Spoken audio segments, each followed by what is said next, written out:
Ça va? Allez. Tu veux démarrer, Sam? Non? Alors voilà, on va continuer, je te passe ça. On va continuer il faut 2 micros. ensemble, si jamais on a notre amie Nathalie qui veut intervenir. On va continuer, donc on a enchaîné, tu étais là avec la petite interview de Marie-Amélie. Ça t'a éveillé tout de suite quelque chose, donc j'accueille maintenant Marie-Laure, qui est responsable d'une autre organisation de réseau, peut-être aussi de femmes, non? Pas uniquement. Non, pas uniquement. Voilà, est-ce que tu peux nous expliquer un peu de quoi il s'agit plus clairement et nous indiquer par rapport à ça quelle plateforme tu as mis en œuvre que les gens qui nous suivent puissent un petit peu aussi aller se connecter et voir ce que tu fais. D'accord, merci pour l'invitation. C'est avec grand plaisir. On a un groupe qui s'est monté il y a pile un an, qui s'est monté sur l'idée qu'il n'existait pas de fédération des acteurs du web en France. C'est ça. Et ce vide-là nous a vraiment interrogés immédiatement autour de la question de l'entraide et de la question de la valeur qu'on pouvait apporter à l'économie numérique aujourd'hui et à ces nouvelles valeurs aussi qui traversent l'économie aujourd'hui. On a donc eu envie de monter quelque chose qui soit immédiatement à cette échelle nationale et qui permette à l'ensemble des acteurs associatifs et individuels. Et pourquoi pas au-delà, ensuite, école, université, pourquoi pas collectivité. Toutes celles qui sont embarquées aujourd'hui dans cette économie numérique et dans la manière de la développer. Et comment on peut créer cette entraide entre les acteurs pour accélérer les projets autour de 3 idées essentielles. Une première, qui est que cette fédération, elle peut avoir une représentativité, parce que justement, elle fédère l'ensemble des associations sur un territoire national et que cette représentativité, c'est tout le tissu nerveux drainé de la motivation de tous ces individus qui passent du temps sur du bénévolat autour de l'économie. La deuxième idée forte, c'est celle de l'entraide que je citais tout à l'heure, autour du partage de la connaissance. Et de dire que ce partage de la connaissance, c'est ce qui va être le moteur finalement autour d'un projet. Et que si un projet a tout de suite autour de lui, le plus tôt possible, ces ressources-là, les bonnes ressources, les bons individus, le bon réseau, et c'est là le pont aussi avec des associations comme Girls in Web, si on a le bon réseau, le projet démarre vite. Alors il peut démarrer vite pour l'échec, il peut démarrer vite pour la réussite, mais en tout cas c'est ça qui le fait démarrer, c'est ce petit noyau de bonnes personnes au bon moment autour du projet qui à un moment donné vont être déterminants pour l'accélération et le lancement du projet. Donc on met en place un système de filleul par un, qui peut être territorial, qui peut être à une échelle nationale à partir du moment où on a aussi structuré et conceptualisé une manière de voir le web à travers les familles du web. C'est ça. Et ces familles du web, c'est celles qui permettent finalement de structurer l'entraide entre ce pourquoi je peux être la marraine de Nathalie et ce pourquoi elle peut être ma marraine. Parce qu'on n'a pas les mêmes compétences. Voilà. Et voilà, j'aurais besoin très certainement de Nathalie pour beaucoup de choses sur le coworking ou sur plein de choses qu'elle met en place à aiguiser. Et moi, j'aurais peut-être des choses à lui transmettre. Et donc, on est tous filleuls et parrains d'un autre. Ça, c'est évident aussi. Voilà. Le troisième pilier, c'est plus celui de la rencontre. Et donc celui des ateliers qui vont permettre aux gens d'être en présence et de pouvoir donner des talks, de pouvoir créer des groupes finalement lors de ces rencontres. Donc évidemment, avec ce que tu nous décris comme, je vais dire, mise en place, on voit bien à quel point le côté collaboratif est essentiel, mais tu essayes de le décliner sur plusieurs niveaux afin de pouvoir le rendre de plus en plus réel et que les gens se rendent compte que ce côté virtuel disparaît au profit justement de l'outil qui permet juste de communiquer ce qu'on a besoin de communiquer, point. Voilà. Absolument, absolument. Et que l'essentiel, c'est d'aller effectivement raccourcir les distances entre les gens pour accélérer les choses et qu'on a surtout besoin de passage à l'action. Tout à fait. Donc l'immédiateté ici, l'immédiateté des réseaux tels qu'ils sont aujourd'hui permet justement cette vitesse d'action, comme tu le disais très bien, parfois vers l'échec, parfois vers la réussite, mais au moins on a une réponse directe et on ne reste pas stagné dans des longueurs où on se demande un petit peu ce qu'on va devenir. Est-ce que toi par exemple, parce que ça fait aussi partie de ce qui nous intrigue en tant qu'entrepreneur, comment toi tu t'inscris dans ta propre expérience au niveau justement peut-être d'un échec ou d'une difficulté que tu as rencontrée et comment tu l'as fait pour la dépasser? Je suis peut-être comme un certain nombre de personnes au départ assommées par la difficulté. Donc la manière de la dépasser, c'est souvent d'aller chercher justement, pour moi, de l'énergie dans le collectif et dans l'associatif. Et donc c'est pas tout à fait le hasard si je me retrouve dans des initiatives comme ça. C'est parce que quand j'ai un échec professionnel, vraiment je suis vidée de mon énergie. Mais dans ces cas-là, j'ai besoin que la créativité, l'esprit créatif collectif viennent me nourrir. Et donc je me nourris d'autres choses que d'autres m'apportent pour finalement redonner à la pompe un peu d'air pour pouvoir regonfler de l'autre côté l'activité qui, elle, est l'activité rémunératrice. Donc si je comprends bien, dans ta personnalité, c'est un facteur important de pouvoir te ressourcer à travers ton réseau et de pouvoir puiser à travers les autres aussi comme un espèce de miroir de ce que tu pourrais toi renvoyer par après. Donc une espèce d'interactivité entre toi et les autres qui fait que l'énergie revient, la construction revient et qu'on peut dépasser les aspects émotionnels de certaines phases. Je crois très fort à l'importance de la systémique.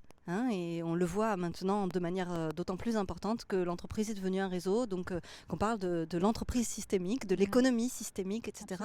Et moi je me nourris comme beaucoup de nous tous, comme tous les réseaux sociaux ou comme tous les systèmes humains ouverts de cette dynamique-là. Et effectivement, je crois que le maître mot c'est la dynamique. Donc je vais chercher là où il y a de la dynamique, et cette dynamique me redonne de l'énergie, et dans ces cas-là je peux la redistribuer. Mais dis-moi, si tu devais dire un mot-clé par rapport à qu'est-ce qui te rend efficace, toi personnellement, vis-à-vis de tes activités, qu'est-ce que tu dirais? Ce qui me rend efficace, c'est la motivation et c'est la passion. C'est le moteur, voilà, c'est le moteur, la passion. Oui, mais on sent très bien quand tu parles de ton activité que c'est vraiment passionnant. Est-ce que tu es entrepreneuse dans cette aventure ou est-ce que tu es liée à l'entreprise d'une autre façon? Est-ce que tu fais ça par toi-même ou bien c'est différent?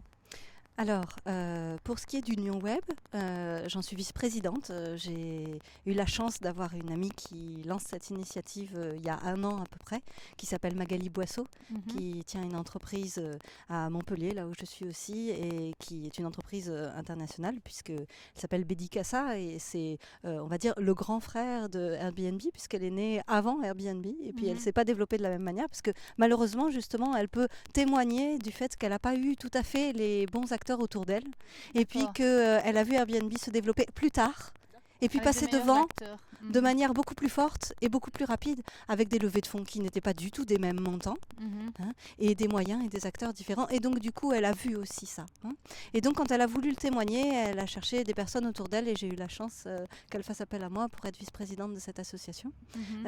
Donc ça c'est un des rôles, et puis après de manière plus individuelle, j'en suis au tout début. Je suis un petit bébé entrepreneur, puisque ça fait 6 mois que j'entreprends seulement.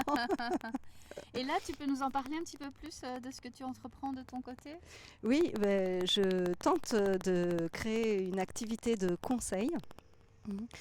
Qui est une activité de conseil aux entreprises plutôt taille PME ou collectivité, sur leur stratégie numérique, pour les aider à se positionner dans l'ensemble de la complexité du monde numérique actuel, arriver à le décoder, arriver à trouver les bons endroits pour les bons messages.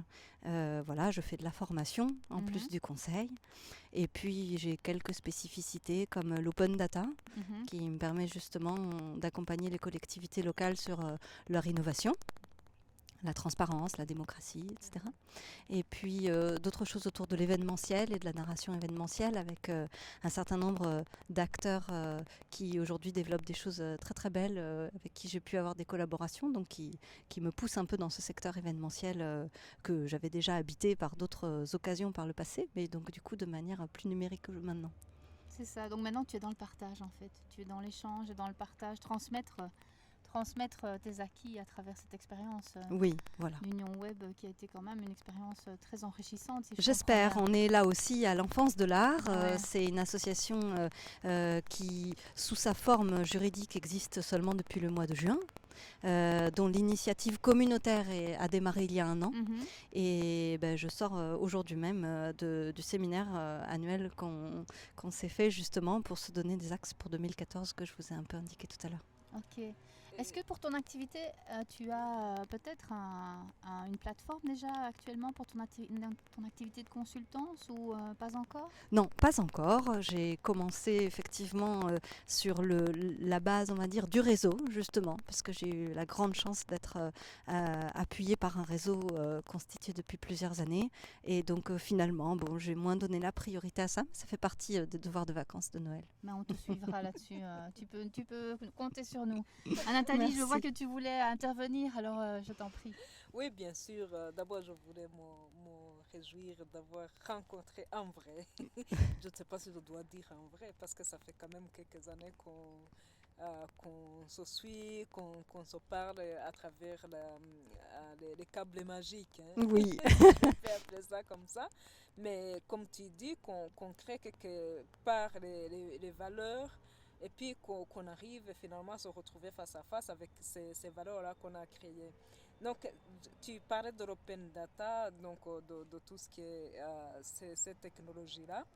Est-ce que, moi j'ai envie de te demander, est-ce qu'on a deux vies ou on a une vie ça veut dire, des fois on parle de vie virtuelle, on parle de vie réelle.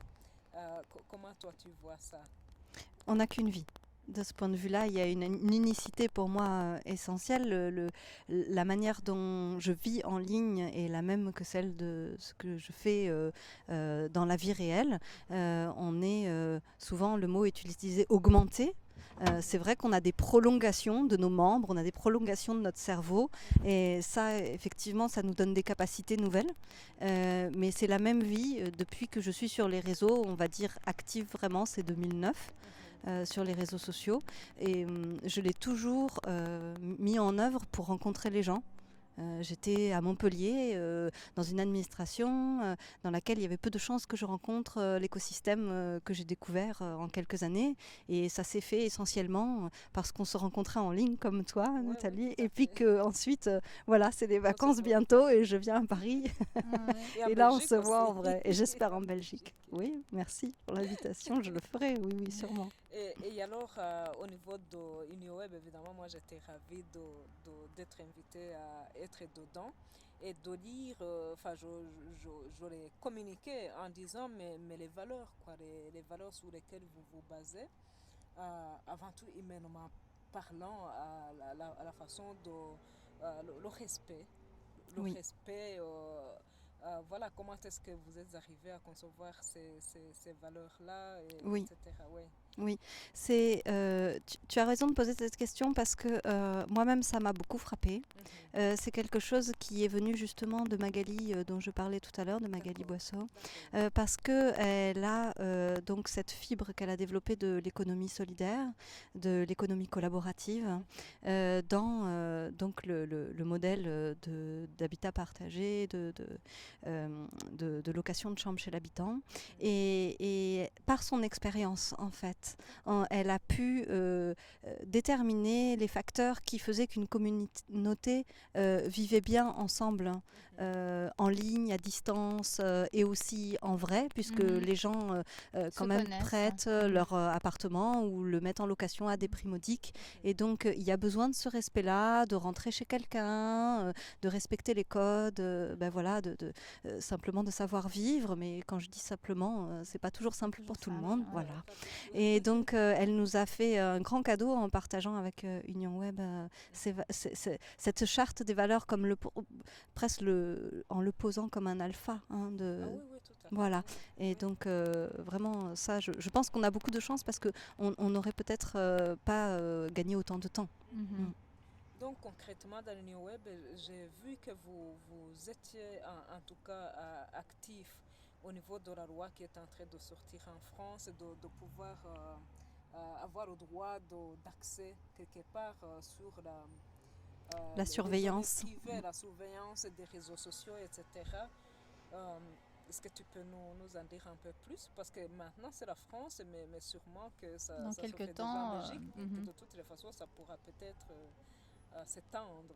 Oui, alors typiquement, ça peut être un exemple du réseau et de la force du réseau, parce que justement, cette initiative Union Web a été un petit peu perçue. On a été approché par un think tank qui s'appelle Renaissance Numérique, et ce think tank a beaucoup porté de choses aussi au moment où on a commencé à se réveiller par rapport à cet article dans la loi de programmation militaire française.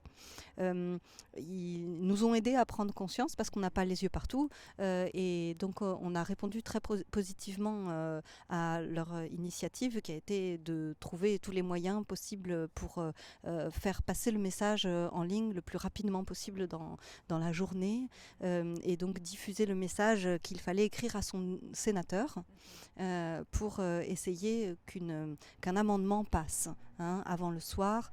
Malheureusement, l'amendement a été rejeté. Il a été porté par quelques députés verts, écologistes, mais ça n'a pas suffi.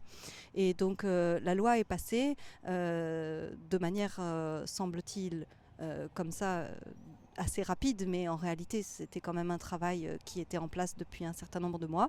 Donc on s'est senti pour certains acteurs un peu pris de court. En réalité, d'autres acteurs diront que ça fait quand même un moment qu'ils militent. Voilà. Et donc oui, c'est vrai, aujourd'hui il y a un recours possible. C'est celui du recours auprès du Conseil constitutionnel. Donc la mobilisation continue. Dans 2 jours, je serai justement avec Magali, la présidente de Union Web, à Renaissance Numérique pour réfléchir sur la manière dont on peut là aussi partager la connaissance auprès des députés et auprès des sénateurs, pour essayer de faire avancer la connaissance de nos élus sur le numérique en France. Et donc, il y a les municipales, il y a les européennes derrière.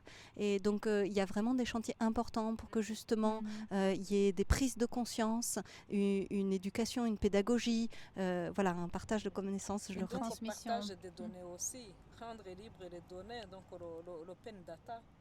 Et où est-ce que ça en est au niveau de la France? Est-ce qu'on peut accéder aux données publiques pour essayer d'en faire quelques applications?